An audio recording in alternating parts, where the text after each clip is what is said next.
Well, here we are, the day we have all been dreading. At least I hope you've been dreading it. I have been dreading it. We are at the very last video in my 12 days of makeup. I have been uploading a video every day from December 1st to December 23rd. Not every day, every other day, Kelly, get it together. I have been uploading a video every other day from December 1st until December 23rd, and here we are. This is my last video in my 12 days of makeup. And man, it flew by. As much work as it was and as challenging as it was to be working full-time, to be a mom, to try and juggle YouTube, to try and upload every other day, it has been so difficult, but it has been so rewarding. It has been so fun, and I have truly enjoyed each and every video, and I really hope that you have too. Hey guys, welcome to another video. If you're new here, I'm Kelly, and we are going to end our 12 days of makeup by talking about 12 brands that I want to try in 2021. Now, some of these are brands that I may have one or two products from and I just want to try more, but I still wanted to add them in this video. Now, I did recently do a 12 days of makeup collab with my friend Kara, Beauty in the Frizz. We were talking about 12 eyeshadow shades that we love. I will link that video right here if you didn't get a chance to check that out. I don't know what she's said yet because, truth be told, in order to make the 12 days of makeup happen, I had to pre-film. So I literally am wearing the same outfit, the same makeup, because I just filmed that video. So I don't know what Kara's picks are yet, but if I had to bet money on it, I'd be willing to bet that Divina Cosmetics is in that video. Divina Cosmetics is a brand that I want to try in the new year. I do not have a lot of indie products in my collection. I tend to be more of a mainstream channel, just a mainstream consumer, but I want to try more indie in 2021, and I want to try Divina Cosmetics. I have seen a ton of videos floating around with her collection. I don't remember the name of it, Star Chaser or something, but it looks like the Divina eyeshadows are just these beautiful multi-chromes. I know Kelly from Keep Beauty Real did a whole video, and she did these swatches where she had a black base underneath, and then she had some glitter glue, and she would swatch her fingers so that you could see it with the glitter glue, with the black base, and just on dry skin. And those shades just look absolutely amazing, and Divina Cosmetics is an indie brand. So I want to try Divina out. My friends have been saying such good things about them. So hopefully in the future, I think their Star Chasers that they were talking about is on back order until January anyway. So maybe in January, I'm going to be starting a low buy, but maybe in January or February of the new year, I can get my hands on some Divina Cosmetics. Brand number 2 that I want to talk about, I don't know if Kara has this brand in her collection, but I know that Heather Austin did a whole video swatching her entire, how do you say it, Clionadh Cosmetics? Am I saying it right? I think I am. Clionadh Cosmetics eyeshadows. Heather Austin filmed a whole video swatching a ton, and when I was watching it, I was like, okay, I want that one, I want that one, I want that one, I want that one. I want to try some Clionadh Cosmetics. They are known for their multi-chromes. And I know when the Natasha Denona Triochrome or Triochrome palette came out, a ton of people were talking about indie triochromes. I clearly know the vocabulary here, but a ton of people were talking about how Clionadh shadows just do an amazing job. And so they are ones that I really want to try out. If you've been hanging around my channel for a while, you know that I'm not a huge fan of glitter, but the reason why I'm not a huge fan of glitter is because I think it's really messy, it's hard to get off, and it gets everywhere. But I think that glitter looks beautiful. I love triochrome shades, multi-chromes. I like chromes. I like lid shades and shimmers that just pop and stand out and are very vibrant. So that's why it's I want to try Divina and I want to try Clionadh, because although I'm not a fan of the glitter, I do want to get my hands on some multi-chromes and I want to see how they look. So in the new year, those are 2 indie brands that I hope to check more out from. Another indie brand that I have on here is Sydney Grace, and I want to try more from Sydney Grace. The Tiny Marvels palette is the only palette that I have in my collection. This was the collaboration with Mel Thompson, and this palette just blew me away. These are the eyeshadow shades that I have on my eyes right now. I do have Jewel Bee and Firebutts and Mantis all on my eyes. I have a few more in there as well, but those 3 shades were shades that I used to create this look here. I was just super impressed with the Sydney Grace formula. I had honestly never heard of Sydney Grace until Mel Thompson did this collab, and I'm really glad that Mel did collab with them and that I have heard more from the brand. I don't typically reach for a ton of single eyeshadows just because makeup is my hobby. I'm not a makeup artist. I'm not that knowledgeable about makeup products, and I kind of need a palette to like show me my color options. It's hard for me as a consumer to go and pick different singles that I want and to put them together and try and create a look. But sorry, I got distracted. I don't know what I was saying because I have my daughter's monitor right next to me and she just woke up. But either way, I want to try more Sydney Grace. I want to try some of their singles. Maybe another one of their palettes. Is Enduring Love one of the Sydney Grace palettes? Hopefully I'm not like wrong with that because now I just said it in a video. But maybe another palette, maybe some singles. I was super impressed in their collab with Mel. Another brand that I want to try in 2021, and there's a specific product that I want. It is Artist Couture, and I'm going to pull up the name of the palette that I want because Britt Clark will not stop talking about this dang palette, and now I want it. And I feel like I've seen it popping up in a couple other videos where people have been like ranking their videos or talking about their favorite videos of the year, and it is the Artist Couture Supreme Nudes and Pressed Pigment Eyeshadow Palette. It's $40 at Sephora. It looks like you do get 12 shades, and it just speaks to the neutral lover in me. It caught my eye right away, but then to have Britt continue to talk about it and to see it in some other videos, I have not tried anything from Artist Couture. There hasn't really been anything that like sticks out from the brand that I've wanted to try. When I think of them, I think of their little powder highlighters.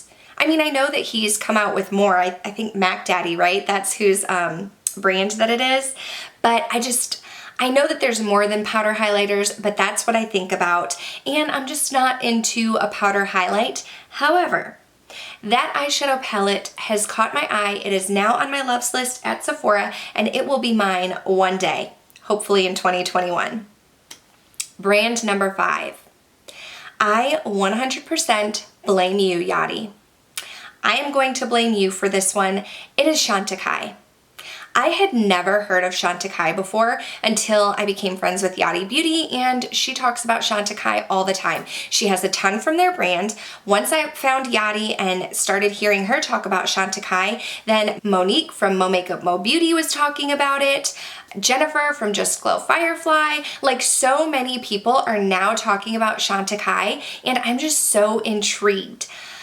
But that price tag though, that Chantecaille price tag is a steep one. So if I do ever make a purchase, it will 100% have to be during a sale of some sort because it is definitely a luxury brand.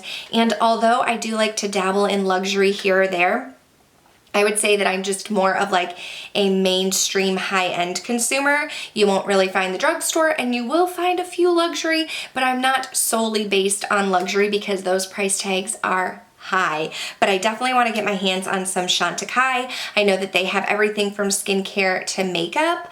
I almost got one of their little blushes when they had their Black Friday sale, but then I ended up backing out at the last end. But I want to try something from them. I don't know what it will be yet, but they are definitely on my radar. Another brand that I think is known for their skincare, right? Good Molecules. I want to try Good Molecules out. I have to be completely transparent. I don't really have one specific product from Good Molecules, and I don't even have an idea of a lot of their type of products, but Kate the Great keeps raving about Good Good Molecules. I'm having such a hard time saying that. Kate the Great was raving about them. She posted a ton of their Black Friday. I know she picked up a ton of products. I think Yadi was another one who was talking about Good Molecules. So I keep hearing people talk about it, and that's a brand where I didn't even know that they existed. I'm super into skincare. I want to take better care of my skin in 2021. So that is a brand that I will probably be checking out because I think that they are known for their skincare. Next year, in 2021, I want to try more Tower 28. Tower 28 is another brand that I had never heard of. Now, if you're new to my channel, okay, I've been around for a while, but I had a daughter in the beginning of 2019, took a little over a year off of YouTube. I wasn't watching it. I wasn't following makeup. I wasn't filming, none of that. And then I recently came back and Tower 28 was a brand that was new to me. I kept hearing Karen Harris rave about these little Shine On lip jellies, and I was intrigued. So during the Sephora VIB sale, I picked one up. This is in the shade Oat. It's one of their milky formula. Now I really want to get Cashew, and I really want to try one of their cream blushes. I am not a cream blush lover. I'm not a cream product lover. I typically tend to reach for more powder products, but I have dry skin. So I feel like I should love cream products more than I do, but people have been raving about Tower 28. So I want to pick up a few more products from them. They are found at Sephora, so they do come with a more expensive price tag, but they're not the priciest. They're I guess more of an expensive, affordable brand. I don't know if that's a thing. Affordable, expensive brand. Anyway, I think that this lip gloss was like 14 bucks, and I think that the cream blush that I'm talking about is 20 bucks, if I'm remembering correctly. So a little more affordable to be found at Sephora, but I want to try them out for sure. All right, y'all. We're on to number 8, brand number 8. I want some Mama Pat. I want some Pat McGrath. I really am eyeing her foundation, and I had it in and out of my cart for the Sephora VIB sale and Black Friday Cyber Monday hauls so often, but the foundation I think is like $68. If I will ever purchase it, it will 100% be on a sale. And honestly, I will probably be more likely to purchase it from the Pat McGrath website if she does another 30% off. The reason why I held myself back was because I already have a few foundations in my collection. And I'm someone where if I'm spending that kind of money on a foundation, I really want to use it up. I'm not trying to use it sparingly. I'm not trying to use it here or there. I want to use it up. I really want to try that foundation. I also really want to try her concealer because everybody and their mom keeps raving about that concealer. So I want to pick that up, and I want to get my hands on one of her eyeshadows. It would probably be a quad rather than a full large eyeshadow, but I want to try these special shades that everybody is talking about. So Mama Pat, she is someone that I want to try out. I do have one product. And it is this little, I don't even know what this is called. It's a little eyeshadow. I got this because it was on sale at Sephora. I want to say that it was normally $28 and I got it for $14. But if we're being honest here, I never reach for this. So they're all shimmer shades. I mean, it's nothing that's like jumping out at me. I don't know if this is Pat McGrath quality or if it's a little bit cheaper because this is the only thing I have from Pat McGrath, but I want more Mama Pat in my life. Number 9. I have tried BH Cosmetics, but it has been many years. Like back at the beginning of my channel when Carly Bible did a collab with BH Cosmetics and I got that palette. I didn't like it. I decluttered it. She came out with another one, a larger palette. Silly me, I thought, let's just try it again. Got it again, didn't like it again. My daughter's back to sleep, I think. Yeah, so I did not like BH Cosmetics, but those were the only things that I tried was the BH Cosmetics Carly Bible collab. And my friend Heather Austin has been raving about BH Cosmetics. Angelica Nyquist, Cara C, a ton of these YouTube creators have been talking about those BH Sweet Shops palettes. I know that Karen Harris and Heather Austin really liked the BH Naughty palette, which was their Christmas holiday collection. I feel like I want to try some BH Cosmetics. You can find them at Ulta. They are more affordable compared to like other brands that you would find at Sephora. So I don't know when I will go ahead and bite the bullet and get something from BH, but they have me intrigued. I want to try them again. Number 10. I feel like this may have been a brand that I've mentioned in the past. I just can't remember, but it's Melt Cosmetics. I want to try more Melt Cosmetics. This is the only product that I have from them, and it's new to my collection. This is their Digital Dust Duo Blush. I feel like I was gonna like mess that up. In the shade Raw Honey. So it's this one here. I am obsessed with this blush. At first I anti-hauled it. I was like, nah, it's super cute packaging, but I don't think it's for me. And then a ton of my friends were using it, and I think I saw Angelica Nyquist use it. I saw Yachty Beauty talking about it. I saw Kara from Beauty and the Frizz talking about it, and I was like, okay, let me get my hands on one. And now I'm obsessed with it, and now I want to try more from Melt. I know like the Melt Stacks were something that had been on my list for a long time. I was really intrigued by the Melt Gemini palette, the Melt She's in Parties. Just for whatever reason, I never grabbed anything until now, and now I definitely want more. Brand number 11 is Kosas. You can find it at Sephora. I specifically want the Kosas Tinted Oil Foundation. Is that what it's called? Karen Harris keeps raving about it. I have not tried anything from the brand. I don't think that this is a brand that I heard a ton from, but now I feel like every now and then I'll hear someone mention the brand in their video. Karen keeps talking about this foundation. I think they have like little duo thingies that people have been talking about. Anyway, Kosas has piqued my interest. They are definitely a brand that I want to check out. I will have my eye on them. I will be watching them intently, trying to see what they come out with in 2021, but maybe I'll be able to bite the bullet on that foundation. Brand 12 that I want to try in 2021. I don't even know why I keep putting this brand in. This is a brand that I talk about every single year. It's Huda Beauty. Huda Beauty, Huda Beauty. I feel like every single year I talk about brands that I want to try in the new year, and every year I say Huda Beauty, and then like nothing stands out to me. There's never like, I'm just always waiting. I'm so close. I'm always so close to trying. I almost got the khaki palette, but then I heard that the shimmers were more like shimmer glitter toppers. That's not really my style. The Naughty palette was a huge turnoff for me because of that slippery shade.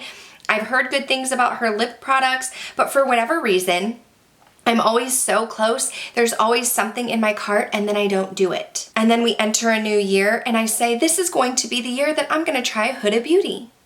But I don't. So please help me make this a year that I try Huda Beauty. If there's a product that you really like from them, please let me know in the comments down below, because I just feel like I cannot mention her another year as a brand I want to try. I feel like I need to try something in 2021 from Huda Beauty. So if you have recommendations, please leave them down below. But that is going to wrap up this video, and it is going to wrap up my 12 days of makeup. If you have enjoyed this video, if you've enjoyed this series, please give the video a thumbs up. Please subscribe, stay a while, become part of the K-Bella fam. I would love to have you. Although we are ending my every other day uploads, I will still have a few more end of the year videos coming up in December, and then I'm really excited to kick off January with my whole month of nothing new. Because I don't know about you, I've done a ton of shopping, there have been a ton of new releases, a ton of holiday releases, and I just want to spend January diving back into what I already have in my collection. I did get the idea from Mandy Leah here on YouTube. I actually saw her do a whole month of nothing new in August of 2020, and looking back on her channel, I think she did one in January 2020 as well. So I was like, you know what, Mandy? That's a great idea. I am going to piggyback off of that, and I am going to have a whole month of nothing new in January. So if you are subscribed, you will be notified. You can check out my videos in the new year, and I would love to have you. But as for now, thank you for watching. Thank you for checking out my 12 days of makeup, and I will hopefully see you in the next one. Bye.